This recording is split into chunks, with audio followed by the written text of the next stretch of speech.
today friend we are going to learn about the slicer. So I will show you here that we have a database where I'm selecting those data. Then I'm going to insert pivot table, then OK.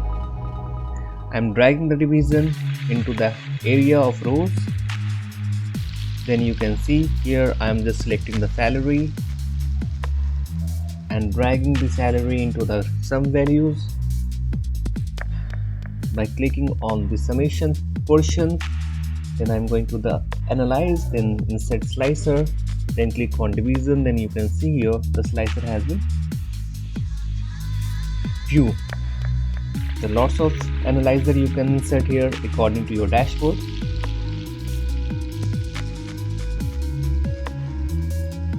This name slicer.